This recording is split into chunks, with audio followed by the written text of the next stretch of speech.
Gonna take some extra grinding today. Hold on. You know those recipes that say, like put a whole nutmeg in there. It's a whole nutmeg kind of day. Welcome into the Nutmeg Tavern. We are live and we're gonna have a lot of fun today. This might be a shortened live stream, but we are here early. So that's super special, right? We did this to basically say nice things to all you people that are just waiting. It's like, wow, when is it going to start? And you've waited, and then boop, it just pops up on the screen 10 minutes early. Ha, you're here before anyone else. I'm your host, John Townsend, and we're going to be talking about fun 18th century stuff today. This is a bit more of a Q&A. I'll talk about the reason why, but Lauren is behind the scenes and looking at the chat, whatever that is. I'm here in the 18th century, so I don't even know what she's talking about. Chat, whatever. And Ivy is on the console. I think that's a wooden board with little things on it. I have no idea. I make it work. And she makes it work, and that's the important part.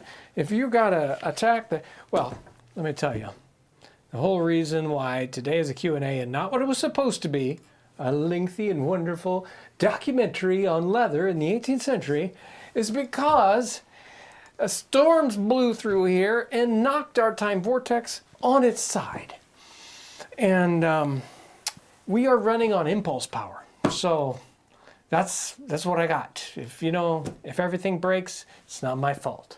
And yes, like they're in whatever that is, New York, it is bright and sunny here. Why everything is broken when it's bright and sunny, I have no idea. But that is the life when you dance precariously between centuries. So I did have a little bit of stuff, so you can definitely jump in with any strange and fun questions that pop into your head. I have a little bit of fun stuff to talk about. I won't talk about products or anything today like I might have because there's no easy way for the Time Vortex to properly send you links and all that good stuff. Everything's broken. So we're just playing it by ear here. We're just having fun. We just kicked open the doors of the Nutmeg Tavern earlier, and there's nobody even behind the bar. There's nobody to serve you. You just got to put up with what we got. But that's cool anyway, because it's just me and you. Wanted to go dig and find some just weird recipes. Those are always the fun ones. I like to do weird recipes. Speaking of weird recipes, it's not weird. Speaking of recipes, this week's episode on Sunday that's coming out will be on the amazing baked potato. So make sure to tune in to that. Folks were on vacation, and so it was just me and Caleb, and I think we kicked it out of the park. Whatever. It was really good. Whatever we did, it was good. So make sure to check out that episode. He did a stellar job, both shooting and editing that. And I, of course, did a great job just standing there talking. But that's, Anyway. Weird recipes in the 18th century. I think we've got 6 of them. This one was from 1650. This is actually 17th century. So it's weird. A lot of the 17th century recipes are like, what are you thinking? Half of them don't have nutmeg. They have ambergris, which, yuck. I don't know why I put that in their recipe, but nonetheless I do. Anyway, number 1, weird recipes. A carp pie larded with eagle. What? Number 1, we don't eat carp and we don't eat eagles. So, and I wouldn't have thought eagles would be fatty enough to lard with them. Well, they call for a special kind of eagle. Oh, the fatty eagle. Got it. While fish pies are common, this one is you're instructed to take the carp, remove the great bones. That's the problem with carp anyway. They're all filled with bones. And pound the flesh in a stone mortar along with the fish's blood. And then you lard it with the belly of a fat eagle. I have no idea. Before you season it and bake it. Bake it cold like a red deer. is this some recipes in the 18th century, I think they're just kind of filling them out. It's like, what can we do to have as much, like, here's a weird recipe. He's never even done it, right? It's like, take an eagle and you... when no one's going to do it, right? You're like, it no looks great on the page. Right? No one's going to I want to get to that topic later also, that whole concept of nobody's going to do it anyway. You want to expand just a little bit on ambergris?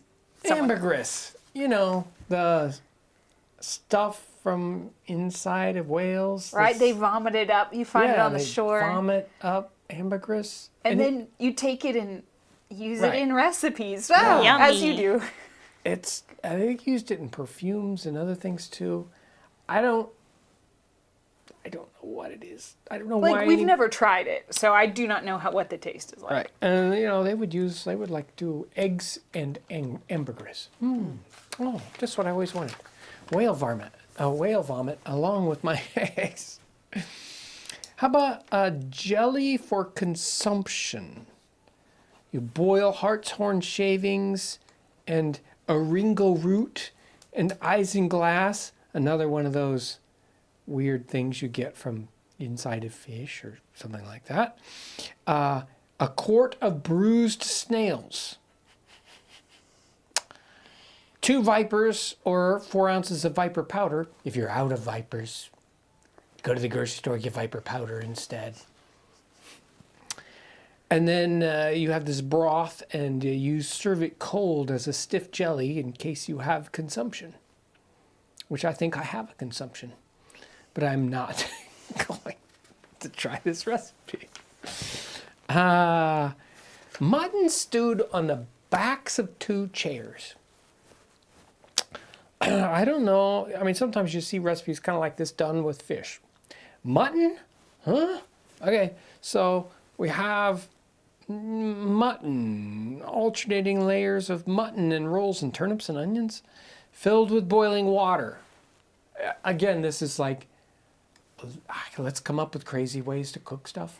Okay, so we've got mutton and rolls and turnips and onions and mutton, and then we pour boiling water into it, and then we cover it close, right? So keep all that hot steam and everything in there, and then we don't put it on the fire, but a dish. I don't have a good example. A lot of the dishes in the 18th century were they had this like flat lip, and then they would go into the bowl like that, right? So it's the serving dish itself, but it's shaped like that. So they want you to take that dish that has these 2 little flanges, and they want you to take 2 chairs, you put them back to back, so that like that, and you put the dish on the top, so it sets between those 2 chairs. They better have a flat top, or else it'll slide off. Anyway, set that dish between those 2 chairs, and then you take 15 sheets of brown paper and you burn them one at a time underneath it to cook it. Why? I don't know. And it might burn your fingers because you're burning the paper. Anyway, that's what's happening with that one. That's how you cook it. Why do you, the whole idea here is that you're cooking it very gently. You've poured boiling water in it, and it's kind of steaming. And now you're just putting enough fire in to kind of keep it warm. Why they're doing this with mutton and vegetables instead of just like a fish that you want to cook just, very, very gently, I do not know. But nonetheless, crazy recipes. Let's see, what's this one? Solomon's Temple in Flummery. We create we take flummery, which I think is sort of like a light oatmeal-y kind of jello-y kind of stuff. I don't know how to explain it. Oatmeal-y, sure. And we divide it. We take this stiff flummery. We divide it in 3 batches, and we dye one pink with cochineal, and then one white, and then the third one is dyed with chocolate and coffee. that's pretty darn rare, right? Anyway, we mold this carefully with the 3 different colors. We let it sit overnight, and it turns into this, mountain of 3 colors. And like, think of it like colored Jello or whatever. It's gonna hold itself up in this little Solomon's temple of colored flummery. And then there's eggs and bacon in flummery. Before you do that one. So you want to do a quick recap Oh on yeah, why we're we're not... at the top of the hour. Wait. This is just for you if you've just tuned in and said, what happened? I missed the beginning. There, we did the whole beginning again for you. Welcome into the Nutmeg Tavern. We started a little early for those early birds. Maybe next time you should be there, just in case, You want Anyway. to tell people why we're not doing leather? Yes, we're not doing leather. We had leather scheduled. We were going to work on. We had pictures. We had research documents, and and then a giant storm came through and blew our time vortex away last night, and we are still on broken down, unfunctioning time vortex. We are actually running on impulse power today, so that's why you see what you see. Our infrastructure has collapsed. Anyway. So somebody else was asking, they were wondering if you'd ever done any videos about currency. And somebody replied that we had. And so I wanted to give them the title. Unfortunately, I can't type in the chat today. So I'm going to give you the title. And it's, Do You Know the Difference? Shilling, Sixpence, Halfpenny. That's the title of the video. And I always remember it by the word sixpence in the title. And Dad always remembers it by halfpenny? Or shilling. Shilling, probably. Yes. There are a couple of different ones. There's a whole money documentary. This is the long one. So this one's 25 minutes. Because there are different ones. So, yes. So, yep. Now I forget. Okay, there we go. Yeah. That was one of the topics I was going to cover, but I decided not to. Okay, so one of these other weird dishes, eggs and bacon and flummery. And we have flummery, again, pink and white flummery, poured into a pan in alternating layers of thickness, very thin, and it looks like bacon. The whole idea is you're making this flummery in little pink and white stripes, and so that then you can slice it and they like fake bacon with it. That is hilarious. That's just mean, okay. Here you were expecting delicious bacon. I don't know, it might be better like, than turkey This bacon. isn't bacon at all. And then you make a fake egg with like what it says. You take white flummery and in a teacup, and then a half preserved apricot to make like the yolk, right? So it's eggs and bacon made in flummery. That's kind of like the sham pig that we talked about, where you made the fake pig and the fake turkey to fake people out. Those guys in the 18th century, they're not very nice. Well, I feel like they just were, it was like entertainment, right? So you're like, for your party, this is part of the entertainment. Exactly. And we do that, don't we? It's so we true. make cupcakes or whatever. Absolutely, with decorated, that look like... I wouldn't do that. Sure. But there are people out there that do silly things. And you weren't actually fooled. I mean, it wasn't actually meant to, like my cupcake that looks like, R2D2. Right, or a mushroom. It's not really R2D2. No, it wasn't, so. But they wanted to fool people. I know it. Anyway. We are spoiled with that kind of thing. See, that would have been crazy in the 18th century. What are you doing? This is insane. This isn't eggs and bacon. Today we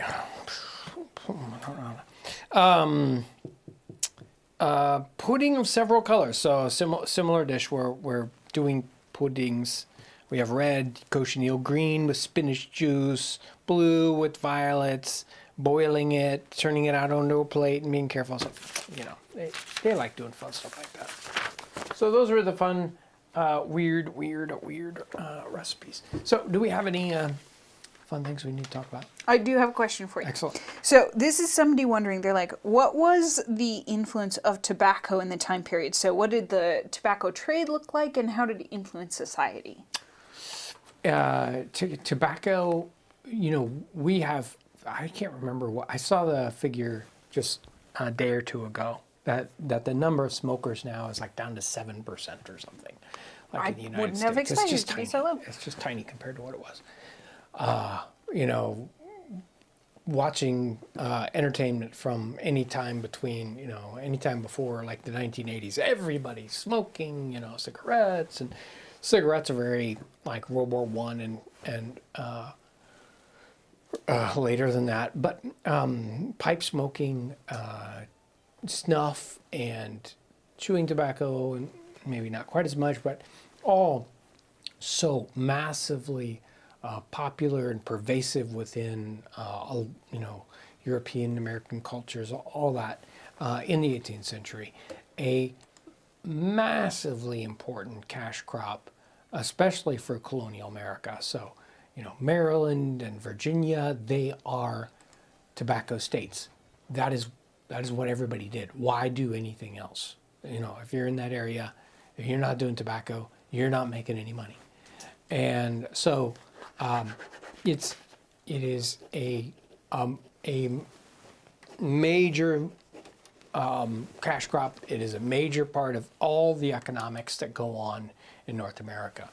And because of the popularity, the decline in popularity of tobacco, we don't even really think about it today, but it is so important in the time period that it is hard for us to understand. And it was a major thing in many places in Europe, and I mean, you would see there was examples of the popularity of it with some people. They had notches worn in their teeth from holding a pipe there, and so they would have a hole, whoop, in one spot in their teeth. It's like just pop their pipe in there, and you know, they would be able to hold it still and do work with both hands. That wasn't, you know, crazy uncommon. And pipes, the medium and long pipes were sold by the hundreds, and people would use them, like in some circumstances, kind of like a cigarette. It's just like, well, I burn up that bowl of tobacco, you know, and that was, I mean, so it's like, talk about cigarette butts. A pipe stem will never go away. It's going to be there forever, a piece of pipe, right? And we'll find those, and if we're doing archaeological digs today, when I say we, I mean those people doing that, not me. Pipe stems are one of those things you can sort of date a location by, because they evolve over time. So there are a bunch of different combinations, and the importance of tobacco we find in different ways. One of the things that's happening is that those planters in Virginia and Maryland, they're growing tobacco. It's in high demand in Europe and in Great Britain. They're shipping that stuff overseas, shipping it to Great Britain, and then they would order things back. You know, they would, like, I sent 20,000 pounds of tobacco to, you know, whatever, and then they would, you know, like, they'd send a letter to their broker person saying, hey, I sent you 20,000 pounds of tobacco, and whatever you got out of that, you know, send me a brand new suit and maybe a pair of shoes, and you know, all this fancy stuff. And many of the growers, probably most of the growers of tobacco, were always in debt. It was always one of those backwards situations. They were always ordering more than the amount of tobacco they sent out, and it was kind of on purpose. Those merchants out there were always like, oh, that's too bad. You're still in debt, but you know, keep going. Maybe you'll work your way out of it. So there was a bunch of that kind of thing going on. It is hard for us to even fathom how important tobacco was to America in the 18th century. Okay, ready for the next question? Yes. Okay, so this one, somebody was asking what the weirdest and grossest recipe you've tried making is, and somebody else ventured a guess. So. Well, the weirdest and grossest was the one that I didn't bring to the table. Michael Dragoo brought in this one with crabs and whatever, and if you look it up, it's under stewed crab, and yes, that is what Jake Corbin guessed, because stewed crab, let me tell you, and it's as good as what it sounds like. It is not good at all. And Ryan tried Yes. fixing it. Right. Ryan did a whole nother episode where he attacked it, and it's like, well, what if we change this? What if we change that? What if we change something else? Blech. No, it's just not good. None of the components worked right together. We probably just don't understand it. More than likely, we don't understand it. Maybe we needed crabs that were like still kicking. I don't know. But whatever it was horrid. And there were some other ones, and more than likely, other than things like a carp larded with eagle. Most of them will work out. 99% of the things I cook are like, oh, that was great. It might be mediocre. It might be, maybe a little strange. Eggs and coffee. I don't know. But they almost always work out.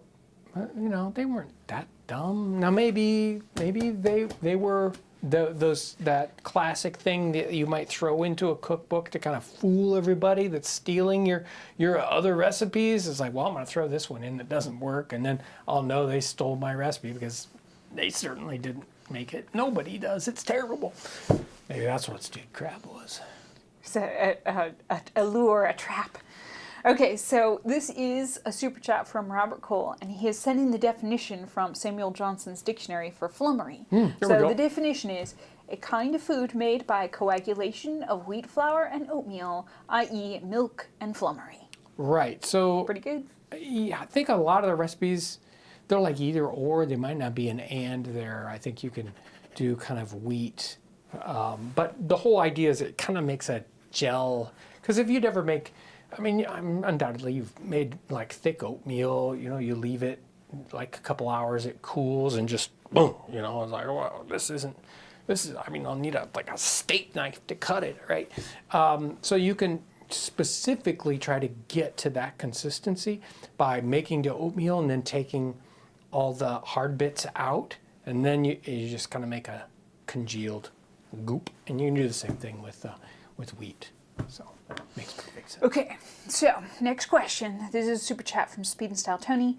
Did they have cigars or just pipes? And someone else was venturing just pipes. Well, what you'll find if you go searching for cigars is the term Spanish cigars. So I believe that those little sort of they were probably halfway in between what we think of as a cigar and a cigarette. They were probably kind of medium-sized-ish things, and they were called Spanish cigars. And it's not an uncommon term necessarily if you go searching for it. So yeah, they had something like that. But not quite the fuller. Not when we say cigar. There's a bunch of different. You go to a cigar store and there's giant things and little things, right? But they were probably little things. Somebody had a question. They were talking about how in a lot of the recipes from the time period, the nutmeg quantity seems over more than what we would use in that. And they were wondering why that might be. Somebody else was venturing that perhaps it's because the nutmeg was being imported farther, or took longer on its voyage, and that maybe it lost some of its efficacy on the way. There's a bunch of. All we can do is guess, right? That's the thing. Number one, I think they called for a nutmeg in virtually 80% of recipes. Okay, it might not be that bad, but I would venture to guess that if we did like a little search, like take a typical cookbook from 1760, whatever, that we would find that nutmeg comes like a close second behind salt, right? For the frequency of use of a spice, right? It's like above pepper, right below salt. You're going to find something like nutmeg. And I think they would, at least when they're writing a cookbook, treat it like that. It's like, oh, well, don't forget to throw some salt and pepper on that, right? I think there were many times when people wouldn't even use nutmeg in a recipe. It's just there. It's like a thing that you would put in there. It's like, well, and nutmeg, so recipes might not have had nutmeg even though they called for it. And the nutmegs may have been smaller. I have no idea. They could be small. And they might have, sometimes you see them talking about nutmeg and they, reference using a lot of it. There are some recipes that frankly they seem to have so much nutmeg in them that they would be poisonous today. Nutmeg is not something that you should use in large quantities. It isn't good for you like that. It's, fine in little things, but it's not meant to be eaten in any great quantity. It's meant to be the spice of life, not life itself, the folks. food itself. Right? It's like, I'm having nutmeg pie. And you can't do that. It would do bad things to you. So that's, I think, what's going on with nutmeg. There are probably several different reasons. They could have been traveling so long that they were inefficacious. But I don't even think that's necessarily true, because it's not like you're shipping off a nutmeg. It's like, well, there's a little nutmeg and it's all bad stuff. It's in these bags and bags of giant nutmegs there. So they might even still be in their little mace skins. Yeah, who knows? But if what one nutmeg loses, it gives to the nutmeg beside it, right? Because it's all full of nutmegs. So I'm not sure. Okay, so I've got another question here, and let me get back up to it. It's scrolling. Okay, here we go. So this is it's a comment. So this is a super chat from Jorgensen. Okay. I got my history's bachelor's in Virginia. My school had an entire course on tobacco's shaping influence from 1607 to 1861. Which, if you're in Virginia, that's great. Exactly. Yeah. I mean, if you don't understand the importance of tobacco in that time period, you don't know anything, right? It's like, well, I have no idea what happened to my state. It might as well have just, dropped from another planet, from the sky or something, because it is so massively important in that time frame. So here's somebody wondering if we've ever done a nutmeg live stream, and I'm not sure we have. Maybe that's next week. Right? Maybe we need to do one. Yeah. So somebody else was wondering if you felt, maybe you've purge this one from your memory because it was so bad. But they were wondering if the stewed crab was worse than the pickled smelt. See, and like the pickled smelt would have probably worked out. I think that the problem is that we didn't understand some of the ratios or measurements. And I think it just got overdone. Maybe if we retried it with someone who liked pickled things, they'd love it. I think if we would understand pickled smelt a little better, it wouldn't have been horrible. I think it was just too much of the nitrate that just like, okay, this is metallic. Fish can be a little metallic-y anyway sometimes, so you can go over the top with something like that. Possibly if they were just salt pickled for a shorter period of time, that it would be fine. There's really some very interesting stuff going on there with salting versus pickling, and pickling that has sodium nitrate in it. They would call it, they didn't use sodium nitrate, they used potassium nitrate.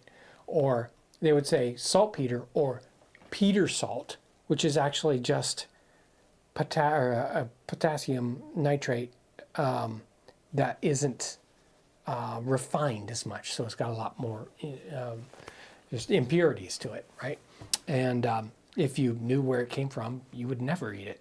Anyway, you could probably just do those pickled smelt in nothing but salt and sort of a brine solution, and they would be wonderful. Or not hideous. How about that? Well, we are a little hampered in fish recipes because we're landlocked and we don't have a lot of that sort of thing. Even our rivers, you probably don't want to eat a lot of the fish out of our rivers just because of all the stuff. Okay, we've got a super chat here from JP Jones, 1776. Just got my Townsend clothing breeches and shirt an hour ago. Why is the banded collar shirt so unbelievably comfortable? Sorry for the non-receipt question. Oh, any question's fine. I don't care whether it's about receipts or not. Why is it so banded? Well, because I was going to give you a good reason. Because we spent centuries working on this design to make sure that it's the most comfortable shirt ever. They are roomy. And so when they're voluminous like that in hot weather, they can actually be very nice to wear. So everyone should probably be wearing them all the time. It's a style that should come back. That's for sure. Okay, I think we're all caught up. Was there something else you wanted to cover? Yeah, we were going to cover just a little bit here. Speaking of recipes that no one will ever do, and not because of whatever. So this is we've covered the bone setter in the past, and I was flipping through the bone setter, and I mean, you know, we say things like sometimes on this one I don't think we did. On a lot of the medical books, we're like put a little disclaimer. You know, it's like this is not for this is for entertainment purposes only. Don't use this for. But I don't think anybody in their right mind would open up the bone setter and say, "Oh, that does sound like a good idea. I think I'll try this." And the reason why is because not a single one of these medical recipes could anyone ever do, because they all include something that you would never be able to find, ever. And probably none of it you will be able to find. And I don't know if that was almost half true in the 18th century. It's like, well, I got this book of medical remedies, but I can never get cured because I don't know what whatever is, right? It's like, here we go.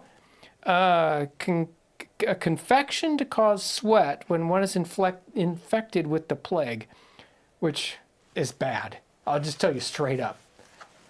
Anyway, take treacle and mithridate. Okay. I mean, I think that's, I don't even know what that is. Each half an ounce. Pimpernel, we could probably look that one up. And angelica, that's something I've at least heard of. Cardamom, okay, good. Mm-hmm. Camphor, cinnamon, that's good. Yeah. And then of all these things, I think there's some hazelnut in there, some cardus or sorrel water.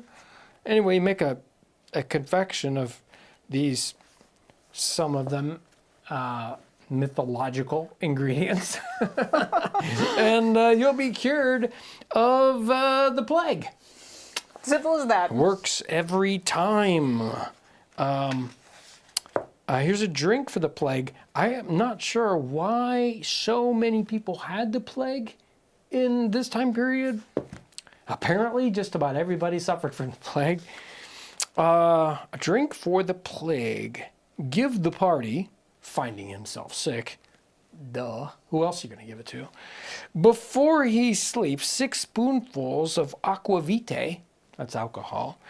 Therein that alcohol, you have a spoonful of beaten gunpowder. So basically, gunpowder dissolved in alcohol. I got the plague. Well, don't smoke a cigar after you taken this little concoction. Anyway, and so let him sweat upon it. Yeah, he'll sweat on it all right. I mean, you got sulfur, you got charcoal, and potassium nitrate in your gunpowder there, along with alcohol. Well, sulfur might help you. Charcoal isn't going to hurt you. Potassium nitrate, I don't know. It sounds terrible, but it probably wouldn't kill you, and it might even cure you of the plague. Although it just says a drink for the plague. It doesn't say you actually do you any good. So, and then we've got water for the plague. We got a cure for a plague sore. A plague sore? Ugh. A plaster for ripened plague sore. Guys, that's turning my stomach. I'm going to stop right there. Okay, It's time to stop.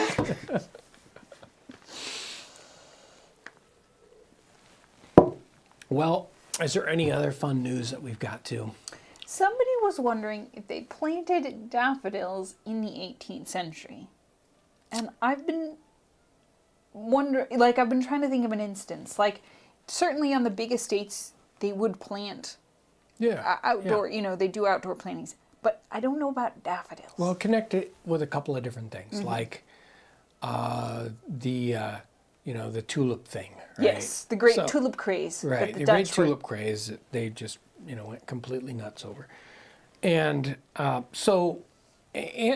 we've done some live streams where we talked about potted plants or whatever. We've at least hit that topic. Yes, there was where a we saw- gardening one Right. quite some time ago. And sometimes the gardening we talked about was like flower gardening. So that's very, very popular. And they had both formal gardens in, the nicer places in, say, England or whatever. A little bit, we're working on that in North America. There's some talk about specific gardens and sometimes rustic gardens or whatnot. But they're certainly doing flower arranging and, like plots that have special plantings of flowers and whatnot. So I would imagine daffodils is in that, but I don't know specifics on that one. Yeah, maybe they'd call them narcissus at the time. There you go. Yeah. Might just be hiding under a different name, Yeah. which is very, very common. But absolutely. Okay, if I Okay. can't remember any other questions unless I That's good. We are going to wrap it up because everything's kind of broken here anyway, and we have broken things we have to go home and fix. So I thank you for coming along. We didn't want to just, the live stream. I was like, well, there's some way we can kind of limp along. So that's what we're doing. We're limping along, but we will be back next week with something.